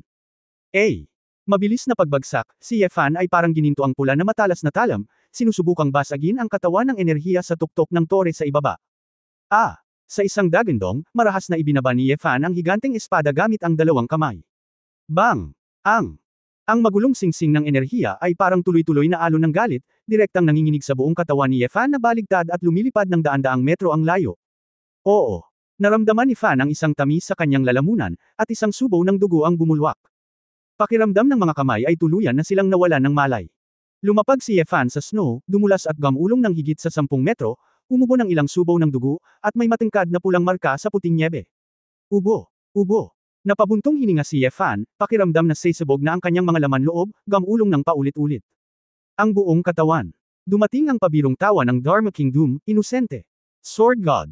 Bakit napakawalang muwang mo? Ang iyong sword intent ay hindi maaaring banta sa akin, maaari bang ang gayong pag-atake ay mas malakas kaysa sa likidong layunin ng espada ngayon? Yefan swayed tumayo siya, nang hindi nalalaman, sa proseso ng pagyanig at paglipad, ang pagkawatak-watik ng ikalawang antas ay bumaba na pabalik sa unang antas. Mas lumakas ang sakit, at mas mabagal ang kanyang paggaling. Ang pakiramdam ng overdraft ay lalong nagiging halata. Nanginginig na tumayo si Fan, na may bahid ng dugo sa harap niya, nakatingin sa Jiangxian Tower sa di kalayuan, ang lalong nagliliyab na bola ng enerhiya sa itaas, nanunuot na nagngangalit ang kanyang mga ngipin. Sa sandaling iniunat niya ang kanyang kamay, ang itim na higanteng espada ay bumalik sa mga kamay ni Yefan. Lumakad siya pasulong at patuloy na sumugod patungo sa Jiangxian Tower.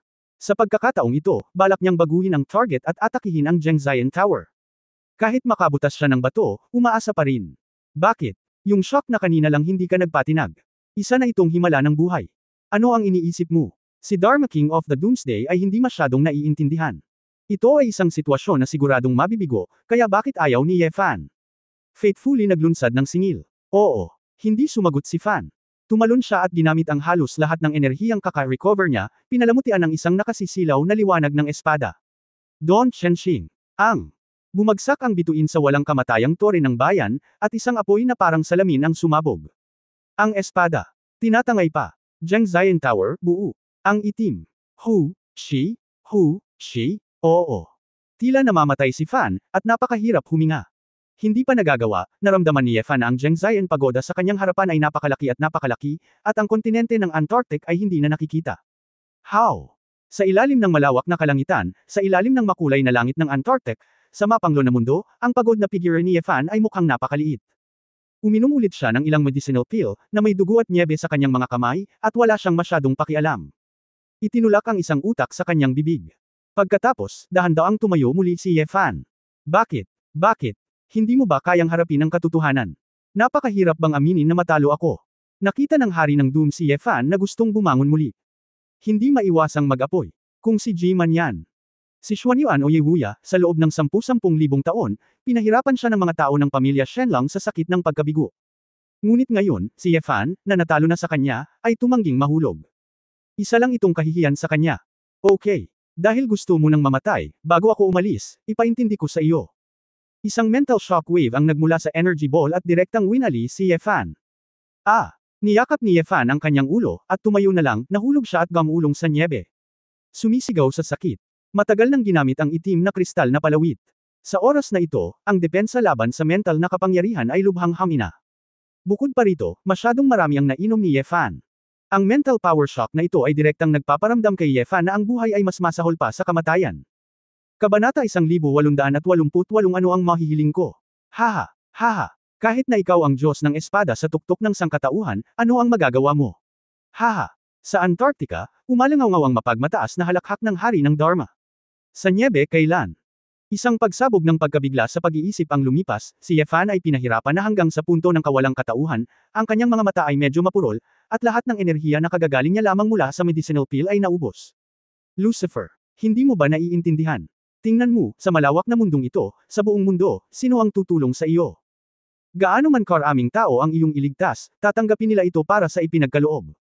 At mamatay ka dito. Iisipin lang nila na wala kang kakayahan. Ikaw. Nakakaranas ka ba ng labis na pagpapahirap dito na ang buhay ay mas masahol pa sa kamatayan, at unti-unti kang nahuhulog sa yelo at nyebe, ano ang sinusubukan mong gawin? Napangiti ang maputlang mukha ni Ye Fan, kung gayon, tatanungin kita. Paano ang iyong sarili? Hindi mo ba alam kung nandoon pa rin ang etheric civilization? Hindi ka pinatay ni Xuanyuan Wangdi, may pagkakataon kang mabuhay. Bakit kailangan mong pumunta sa mga nasasakupan ni Ye Wuya at kainin ito? Daang taon ng pagdurusa. Ako ay kahit paano sinusubukang iligtas ang isang mundo na may asawa, anak, pamilya, at mga kapatid. At ikaw, napakaraming tiniis at sinira mo, ngunit para makabalik sa lugar na maaaring maaga hindi mo ba naisip na mas katawa-tawa ka? Manahimik ka. Paano maihahambing ang isang planeta na may mababang antas ng sibilisasyon sa dakilang etheric civilization? Hindi mo naiintindihan ang kapangyarihan ng ether, at ang etheric na sibilisasyon ay hindi babagsak. Kahit mamatay ako, tatapusin ko ang lahat sa ether. Ang hari ng si Doom ay galit na napag-alitan at mabangis na sinabi, mukhang hindi mo pa rin nararamdaman ang agwat sa pagitan ng ether at ng tao. Hahayaan kitang magkaroon ng magandang karanasan, at pagkatapos ay ganap kang mabubura. Sa sandaling bumagsak ang boses, isa pang shockwave ng espiritual na kapangyarihan ang pinakawalan mula sa spire. Dahon. Nanikip ang puso ni Fan, at iniisip niya kung paano lalabanan ang nakaraan, ngunit biglang nakaramdam ng isang alon ng enerhiya sa kanyang harapan. Hindi mabilang na mga makukulay na particle ang bumubuo sa figure ng isang babae, at isang solidong puwersang espiritual ang bumubuo ng isang kalasag, na direktang bumabalot kay Ye Fan sa loob. Ang shockwave ng mental power ay mabilis at marahas na dumating, at ang maliit na kalasag ay parang isang malungkot na bangka sa dagat, na parabang ito ay mawawasak anumang oras, ngunit ito ay kumapit ng malakas. Ay! Nakita ni Ye Fan ang mga butil sa kanyang harapan na nag-condensed muli, na may mahabang amber na buhok na lumilipad, at isang babae na nakasuot ng marangal na itim na damit sa likod, pakiramdam na ang kanyang utak ay nabalisa. Sa tuktok ng tore, ay nabigla sa lakas ng pag-iisip ngayon, at ang kanyang puso ay nagtatagal. Ang kanyang magandang mukha ay namutla at bahagyang lumingon kay Ye Fan. Isang ngiti, sa kabutihang palad. Sa wakas ay naabutan ko. Sa mga tuntunin ng mental power, walang kapantay ang talento ni Ayer.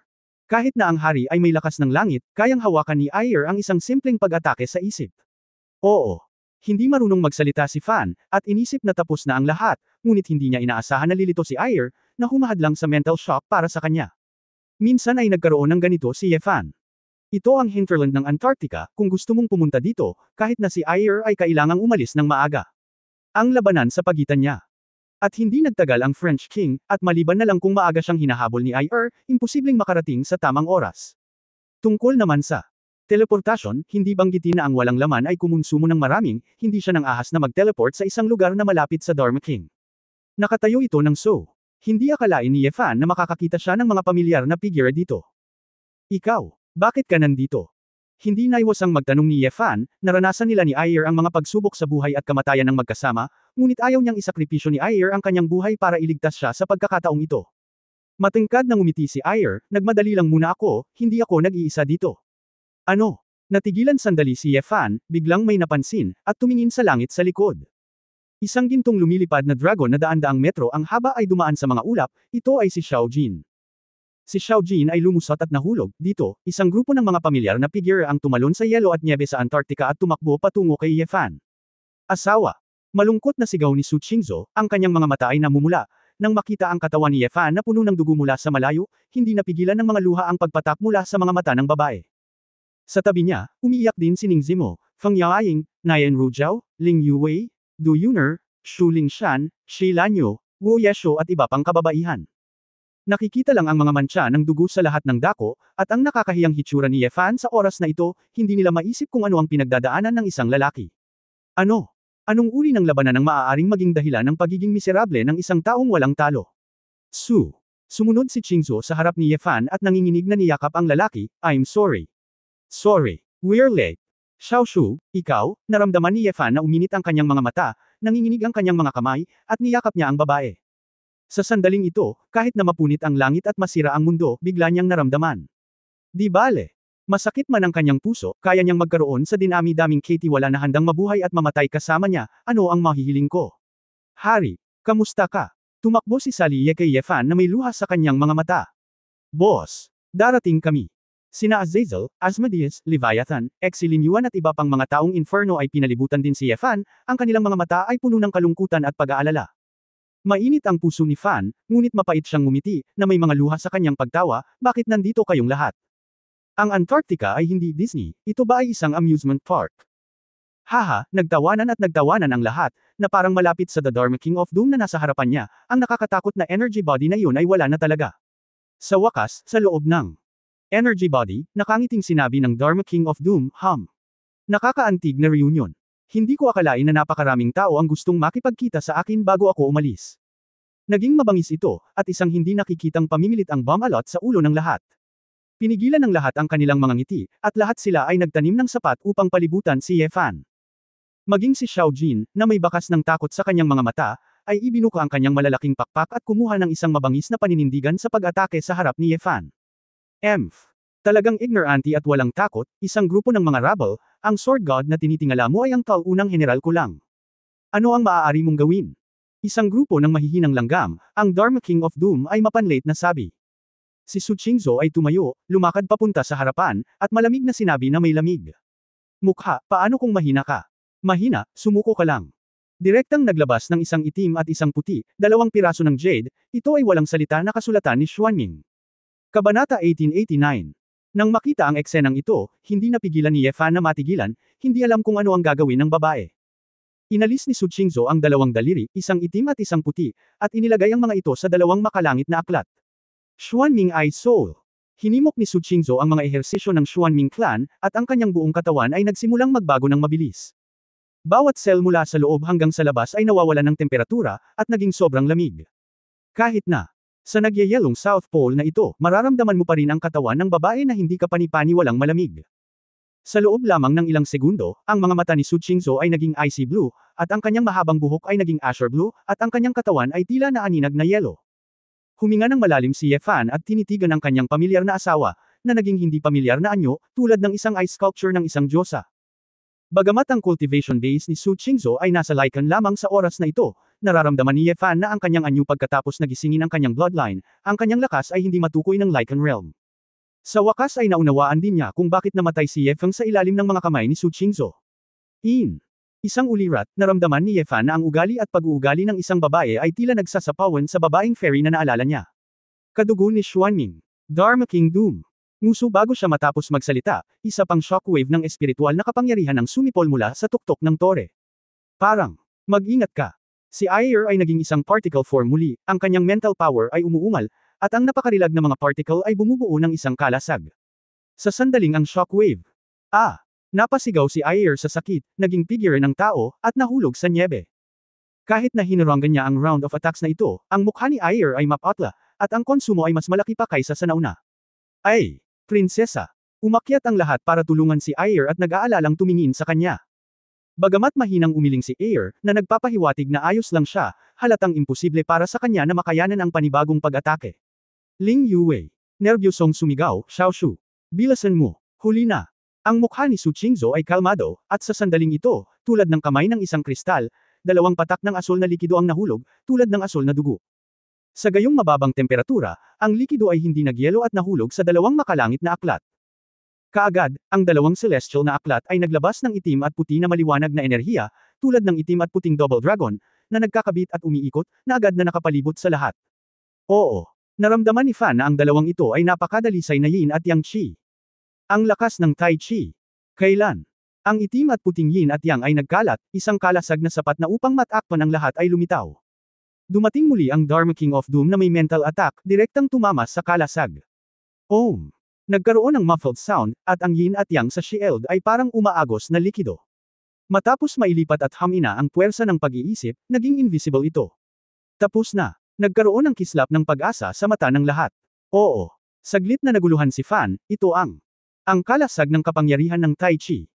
Tumango si Ling Yuwei at tuwang-tuwang sinabi, ang pinagmulan ng walang salita na celestial na aklat ni Xuanming ay misteryoso, at itinala nito ang mahusay na pagkakabuo ng 28 konstelasyon ng langit. Ito ay isang ultimate defense formation na gumagamit ng kapangyarihan ng yin at yang para i-offset ang lahat ng enerhiya. Bagamat hindi natin maaayos ang gayong porma sayon dito, sinabi ni Xiaoshu na pagkatapos niyang pag-aralan ito, nalaman niyang ang walang salita na kasulatan mismo ay gawa sa espesyal na material. Sa tulong ng 2 yin at yang jade stones, ang isang malaking concentrated formation ay maaaring direktang i-deploy sa isang maliit na lugar, isang kalasag mula sa makalangit na aklat. Sinadya ni Xiao Shuo na bumalik sa Xuanming clan at dinala ang Wordless Book of Heaven, para lang hadlangan ang pag-atake ng Dharma King. Anuman ang spell na ginagamit ng Dharma King, basta ito ay isang elemento sa mundo ng Tai Chi, anumang anyo ng enerhiya ay maaaring harangan ng kalasag na ito. Lumingon si Su Qingzhou at sinabing, kokontrolin ko ang kalasag ng aklat ng langit. Lahat ay magbibigay ng enerhiya sa kalasag gaya ng sinabi nila noong dumating sila. Lahat ay tumango at nagsimula ng kanilang sariling mga ehersisyo, na ginawa ang kanilang paglilinang sa isang daloy ng enerhiya. Ang True Chi at ang True Essence ay pumasok sa mga nakapaligid na kalasag. Ang ginawa ni Yin Yang Erqi ang True Essence ng lahat sa isang bahagi ng kanyang sarili, na patuloy na pinupunan ng mga ito. Kasabay nito, kinokontrol ni Su Qingzhou ang Heavenly Book Shield, isang grupo ng mga tao na patuloy na gumagalaw patungo sa Zhengzaiyan Pagoda. Asawa, ikaw. Anong ginagawa mo? Hindi naintindihan ni Ye Fan kung ano ang plano ng lahat. Su. Sinabi ni Qingzhou, sinabi ni Chu Yunyao, kung kahit na ang layunin ng iyong espada ay hindi masira ang depensa ng Dharma King, kung gayon kahit na maglunsad siya ng mga bombang nuclear mula sa buong mundo, sulit pa rin ito. Walang pakinabang. Kasi, karamihan sa mga nuclear bomb ay hindi talaga makakarating dito, papasabog sila ng maaga, na magiging sanhi ng sobrang pagkalat ng kapangyarihan. Bukod sa pagsira sa Antarctic, walang silbi para dito. Sa makatuwid, kung hindi sapat ang isang malakas na pag-atake, kailangan mong humanap ng paraan mula sa ibang anggulo. Gamitin ang aking Xuanming Eye Soul para mag-freeze ng mga particle.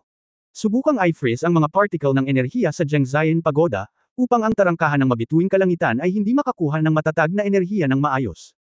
I-freeze. Mga particle. Napalunok si Ye Fan, at masasabi lamang na talagang naiisip ito ni Chu Yunyao. Ang harap ay matigas, at hindi ito masisira, kaya't bumalik at putulin ang pinanggagalingan nito. Ngunit ang tanong ay, magagawa ba ito ni Su Qingzhou nang mag-isa sa napakaraming particle at napakalaking tore ng immortalidad? Asawa, sa tingin mo posible ba ito? Tanong ni Ye Fan. Su. Mahinang sinabi ni Qingzhou, hindi ko alam, pero alam na alam ko. Wala tayong pagpipilian. Natahimik si Ye Fan, pagkatapos na ikinuyom ang kanyang mga kamao, isang flash ng determinasyon ang sumilay sa kanyang mga mata, nang walang sabi-sabi, kumuha siya ng isang dakot ng pil, inilagay ito sa kanyang bibig. Oo, walang pagpipilian, dahil ito ang kaso, maaari lamang siyang maghanda para sa pinakamasama. Napakatanga, kahit na nasa kamay mo ang Celestial Book ng Xuanming Clan, sa tingin mo gaano mo kayang panatilihin ang kalasag na ito? Ngumisi si Dharma King Doom at sinabing, dahil gusto mong maglaro, paglalaruan kita. Dati. Tapos na siyang magsalita, mahigit 100 magic circle ang biglang lumitaw sa langit. Ang mga magic circle ay kumikinang sa iba't ibang kulay ng liwanag, tulad ng mga higanteng kanyan, na nagpaputok sa kalasag ng makalangit na aklat kung saan matatagpuan si Su Qingzhou at ang iba pa. Mga naglalagablab na palaso, mga sibat na kristal ng yelo, mga kidlat, matatalas na talim ng hangin, malalaking bato, nabubulok na enerhiya ng kamatayan. Ang hindi mabilang na mga elemental na magic ay direktang binibinyagan sa kalasag ng makalangit na aklat tulad ng isang marahas na bagyo. Sa loob ng ilang sandali, ang hindi mabilang na nakamamatay na mga paputok ay tila namumulaklak sa labas ng kalasag, at ang nakapalibot na nyebe ay nayanig ng 12-12 ng metro ang taas, at ang nyebe ay naging gulo. Boom boom boom. Ang matitinding pagsabog ay dumating sa kalasag, at naramdaman ng lahat na ang kalasag ay tila nabasag anumang oras, gumuho. Ang daloy ng yin at yang ay bumibilis, na inaalis ang pinsalang dulot ng mga elementong ito hanggat maaari, ngunit ito ay nakaunat pa rin. Napag-alaman ng lahat na napakahirap na panatilihin ang enerhiya ng kalasag na ito, lalo pat magpatuloy. Kabanata 1890. Noong 1890, ang mahika ng Dharma. Ang prestihiyo ni King, ang mapanirang kapangyarihan ay kamangha-mangha, at ang enerhiya ng planeta na patuloy na nagtitipon, ay nagpapahintulot sa kanya na gugulin ito ng walang prinsipyo. Sa oras na ito, kahit si Xiao Jin, na may pambihirang depensa, ay hindi nang ahas na lumaban ng husto. Nabawasan na niya ang kanyang sukat, pumasok sa kalasag, at ginamit ang kanyang halimaw na essence ng hayop upang mapanatili ang kalasag ng magkasama. Hindi, imposibleng makalapit sa Zhengzaiyan Pagoda sa bilis na ito. Masyadong malaki ang agwat sa paglilinang. Magkasama tayong lahat, hindi sapat, napakaliit ng ating lakas, mukhang balisa si Nayan Rujiao. Tinatakbuhan ng tunay na yuan daw ng buong lakas. Kung gayon kailangan mong kumapit. Kung hindi, mamamatay kayong lahat. Si Sally Ye ay nasusunog na ng dugo sa oras na ito, nagliliyab na purple-black magic na apoy sa buong katawan niya. Ngunit kahit na si Sally Ye at ang iba pa ay lumabas ng todo, malayo pa rin sila sa King of Doom. Sina Ning Zimo, Fang Yaoying at iba pang mga kababaihan, na mahina sa paglilinang, ay nakakaramdam na ng sobrang pagod sa oras na ito, at ang kanilang mga noo ay natatakpan ng mga butil ng pawis, na nagpupumilit na suportahan sila. Damn!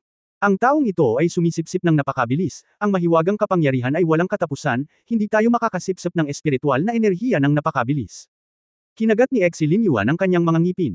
Murphy, hindi ba ikaw ang pinakamatalinong tao sa ordinaryong panahon? Mag-isip ka ng paraan. Sigaw ni Leviathan.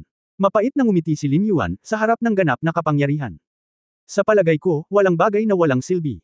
May mga kapatid na lalaki dito, kaya kung ano ang takot kahit na mamatay ka. Seryosong sabi ni Azazel. Mabahong panday. Anong kalokohan ang pinagsasabi mo? Hindi dumating yung slacker ni Belial. Sampain si Leviathan kay Asmodeus. Nakasimangot at nagsabi, ang kanyang cultivation base ay pareho kung siya ay dumating o hindi. Ang isa na nakaligtas ay ang isa. Ginamit ng lahat ang pag-uusap upang ilihis ang kanilang atensyon habang nagpupumilit na suportahan. Ang itim at puting makalangit na kalasag, sa walang habas na pambobomba ng yelo at nyebe, ay mabagal na sumulong. Ang bawat isa ay walang takot sa kanilang mga puso, ngunit hindi nila maiwasang unti-unting ibunyag ang kulay ng kawalan ng pag-asa. Sa wakas ay hindi na nakatiis si Feng Yaoying, nahihilo ang kanyang ulo, halos madapa siya, sumuray-suray na hakbang, at muntik ng matamba. Hinawakan ni Ye Fan ang babae, ang kanyang puso ay naputol na parang kutsilyo, at siya ay sumimangot, Ying-Ying, huwag kang matapang, manatili ka lamang sa kalasag. Humihikbi si Feng Yaoying at umiling sa kahihiyan at pagsisisi, pasensya na ang asawa ko. Ako ito. Walang silbi. Ngumisi si Fan, hinaplos ang buhok ng babae, tumingin ng malalim sa lahat ng nakahawak sa kalasag, at bamulong, ayos lang. Bigyan mo pa ako ng kaunting oras, medyo mabuti na. Gayunpaman, malinaw na walang gaanong oras ang natitira. Ang pagbagsak ni Feng Yaoying, sinaning Zimo, Shu Lingshan at iba pang kababaihan na may mahinang cultivation base ay hindi na makatagal. Nang makita ang pagbagsak ng isang tao pagkatapos ng isa pa, bumigat ang puso ng lahat. Bagaman, ang Heavenly Book Shield ay maaaring i-offset ang isang mahusay na deal ng enerhiya na may mas kaunting enerhiya, ito ay may limitasyon. Masyadong malakas ang pag-atake ng Doomsday King, at lahat ay wala sa parehong antas. Nakikita na ang kalasag ay humihina at humihina, si Dharma King Doom ay ngumiti ng mapanukso, ano ang problema? Hindi mo ba ibig sabihin na i-freeze ang mga particle? Halika dito. Ang isang pangkat ng mga nilalang mula sa mga mababang antas ng sibilisasyon ay nagsisikap na hamunin ang mga mataas na antas ng sibilisasyon. Sa simula, walang pagkakataong manalo. Ang bawat isa ay nagngangalit ng kanilang mga ngipin, alam na ang kabilang partido ay mapanukso, ngunit sa oras na ito ay hindi sila nang ahas na magsalita, sa takot na kung sila ay magambala, ang kalasag ay masira. Sa sandaling hindi makatagal ang Heavenly Book Shield, haharapin ng lahat ang mga basag na buto at nagkalat na mga kaluluwa. Boom! Biglang nagmula sa langit ang tunog ng isang eroplanong bumagsak sa kalangitan. Malaking transport plane na may logo ng Dark Parliament, mabilis na dumating. Kaagad. Pagkatapos, habang ang eroplano ay bumaba, ang isang malaking bilang ng mga figure jump direkta mula sa eroplano. Boss! Nandito ako. Nakita ko ang isang babaeng ibinuka ang kanyang dagwang mga pakpak sa kanyang likuran, niyakap ang isang blonde na puting lalaki, at nagmamadaling bumaba. Belial ba talaga ta? Sa likod. Sila, isang pangkat ng mga lahi ng dugo, na pinamumunuan ng mga sinaunang sina Stuart at Alessandro, ay nagbuka ng kanilang mga pakpak ng mahika na kulay dugo at lumipad sa lupa. Believe, Sofia, natigilan si Ye Fan. Hindi niya inaasahan na darating silang dalawa para alalayan sila ng mga sinaunang tao at ang Blood Clan. Belial. Malakas na iwinagayway ang kanyang kamay at sumigaw, mabagal ang takbo ng eroplano ng Blood Clan. Buti na lang at naabutan. Slacker. So naglilipat ka ng mga rescue soldiers. Haha. Tumawa si Leviathan at ang iba pa. Iyong kamahalan Lucifer. Sorry, na late kami. Stuart ang. Naging anino si Elder at sumugod. Pagkatapos ng napansin ito ni Chingzo, hinayaan niya si Stuart na pumasok ng maayos sa Heavenly Book Shield.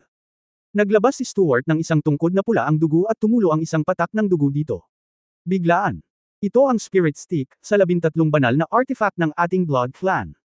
Mabilis nitong maibabalik ang dugo at sigla. Kahit na ito ay isang patak sa balde, ito ay mas mahusay kaysa sa wala. Ang lahat ay nabalot ng kulay dugo na liwanag na kurtina, at talagang naramdaman nila na ang kanilang sigla ay mabilis na nakabawi, at ang kanilang mga mukha ay nagpapakita ng saya. Paano mo? Nagulat si Ye Fan na ipapadala ang lahi ng dugo. Pumasok din si Alessandro sa kalasag at mariing sinabi, ang iyong kamahalan na Sword God ay hindi sumalungat sa kasal ni na Sofia at Belial, kinilala ang pagkakaroon ng aming angkan ng dugo, at nagtiwala sa amin bilang magkaibigan. Iniligtas mo ang aming angkan ng dugo at iniligtas mo ang mundo. Ngayon ang mundo ay nakataya, syempre kailangan naming maging karapat-dapat sa iyong pagkilala. Habang sila ay nagsasalita, ang mga master ng lahi ng dugo ay nagsimulang magpasok ng kanilang kulay dugo na salamangka sa kalasag ng tao, at ang kalasag ng aklat ng langit ay muling napatitag. Struggling to the death, walang pakialam si Dharma King Doom, at direktang naglabas ng hindi mabilang na pagbuhos ng sunog ng meteor sa hangin. Ang ulan ng apoy na bumagsak sa maraming dami at sa sandaling ito, isa pang tunog ng eroplano ang dumating. Si Yefan at ang iba ay tumangala at nagulat nang makitang higit sa isa ang dumating. Nakita ko na mula sa lahat ng direksyon, higit sa 100 sasakyang panghimpapawid ang lumitaw ng sunod-sunod, karamihan sa mga ito ay militar, na may mga watawat ng iba't ibang bansa na nakaprint sa kanila, at ang ilan ay may mga logo ng espesyal na organisasyon. Hindi mabilang na mga figure ang tumalon palabas ng eroplano, ang ilan ay gumagamit ng mga parachute, at ang ilan ay direktang bumagsak, nag-volley ng kanilang mga kasanayan at mabilis na bumagsak. Kabilang sa kanila, isang babaeng nakasuot ng pula na may apoy ng phoenix na nagniningning sa buong katawan, na may puting pakpak ng apoy sa likod niya, ang kanyang mga mata ay lumilipad pababa ng may determinasyon, na partikular na kapansin-pansin. Zinner. Ate. Oo. Biglang may nakilala sina Fan at Du Yuner, si Xiao Zinner iyon, at sunod-sunod na dumating ang isang grupo ng mga eksperto mula sa Phoenix Clan, gaya ni Wang Yuzhan. Nakita ni Xiao Zinner ang hitsura ni Yefan sa kalasag, kumikinang ang kanyang mga mata, mabango Yefan. Wala talagang silbi. Gusto kong iligtas ka ni Miss Ben. Haha. Ito ang unang pagkakataon na nakita kitang sobrang kahihiyan. Yefan. Si Jihan Tian ay sumunod na malapit sa likuran, at si Ji Tianliu ng Shenlang Clan at iba pa ay nagmula sa hangin hindi lamang. Dinala ni Ying Qiong ang mga tao mula sa White Tiger Clan, Wei Bufan at iba pang mga ninuno at panginoon ng ibang mga angkan, lahat ay tumalon mula sa iba't ibang eroplano. Ang iyong kamahalan na Sword God. Hayaan mo kaming tulungan ka sa pagkakataong ito. Sigaw ng isang elder, at nakilala ni Yefan na ang matandang lalaki ang nakaluhod at umiiyak sa clan meeting. Daan-daan ng libu-libong clan masters ay nahulog sa Antarctic continent, braved ang langit, yelo, hamog na nagyelo at kidlat. Kabilang sa mga ito ay umiiral. Sa ilalim ng magic ng Doomsday King, hanggat hindi sila makakapasok sa shield, maaari silang mamatay kaagad. Ngunit gayunpaman, sunod-sunod na figure na hindi natatakot sa kamatayan ang nahulog sa eroplano. Pagtatapos ng kabanatang ito. For more updates, click on the notification bell.